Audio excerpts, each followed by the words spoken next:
Although hentai is primarily for a vehicle for masturbation, generally I enjoy comedic or so dumb it's funny humor that hentai often presents. This show contains a good deal of comedy whether intentional or not. From reading the plot, the reader understands the characters in this hentai are mainly little girls who have spontaneously grown up, so to speak. However, these overtly sexual bodies bursting from their tiny clothing juxtaposed with their childish and innocent mindset led to hilarious dialogue in the I enjoyed the comedic bits of the story and give props to the dialogue, whether intentional or not, was funny and gave me a good chuckle and led to a lot of light exhaling of air from the nose. The overall story, however, does not match up and would be a much lower score than 6 if not for the ridiculous premise and comedy, which helped it salvage from a score of 3 to 6. The main character is not given much development and the other girls may come off as flat, however that will be covered later on. The explanation for the supernatural events is barely brushed upon and the ending gives no clear direction in which the story was heading, leading to an unfinished feeling of the story, without a proper send-off as well. And all we get is the main character about to fuck the shit out of these girls all day long. A weak plot to say the least, however, supplemented with an odd premise and comedic juxtaposition of circumstance. The story was saved from being a potential dumpster fire. I gave this show a high rating on the art even though our main character has the generic hentai MC stereotypical faceless disorder.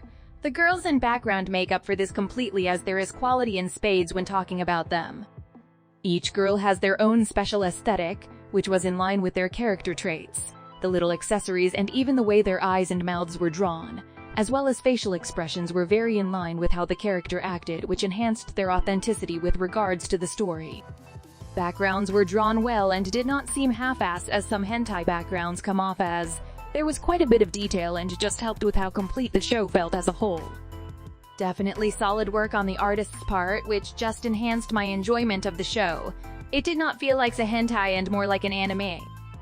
As with a lot of hentai, the sound is fine.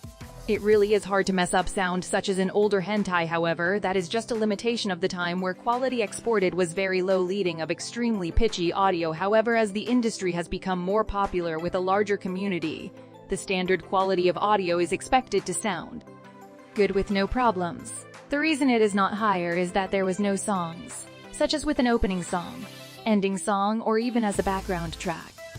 That is my usual criteria for something about what I consider an average of 7. The sound will not differentiate this show from other hentai, however it does not hinder the show's enjoyment in any way. The characters are really what brought out the most of the show for me. We have these kids in adult bodies and the way the voice actors are able to bring attention to how they are still kids doing dirty deeds is absolutely perfect.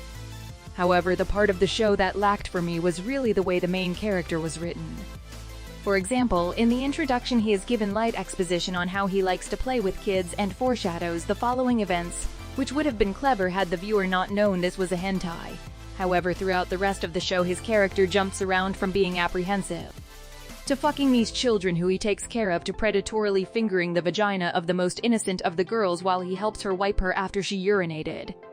This inconsistency threw me off when watching as it showed the script's inability to linearly progress the character, or at least give cause for sudden character shifts.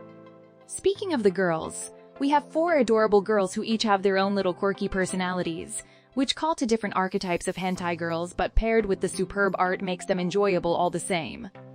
We have Lily who, although I am unsure of this, seems to me as a reference of 02 from the popular series Darling in the Franxx. As one of the most popular characters for the past years, it would not be a surprise for her to be mentioned. A few of Lily's common dialogue phrases brings me to this conclusion, as she says darling in English and constantly asks to make babies with MSC, which is a theme in the show as well. These girls, except Coco who seems to be the average character, have different personalities such as the tomboys and the shy girl for being such a small cast. Each of the girls was enjoyable in their dialogue and reactions to certain acts. The voice actors did a good job in not going blatantly into the horniness effect of the cookies and instead let it creep in scene to scene, which helped pace the hentai much better. This show light up in my head as being one of the more enjoyable and interesting shows I have watched in a while. It is a short 2 episodes and I would definitely recommend this hentai for a somewhat longer fap, as the story between episode 1 and 2 is continuous and a 2-session watch would ruin the flow of the story. That is it for today. If you enjoyed this video, don't forget to leave a like to show your support. And smash that subscribe button if you want to see more content like this. And I'll see you in the next video.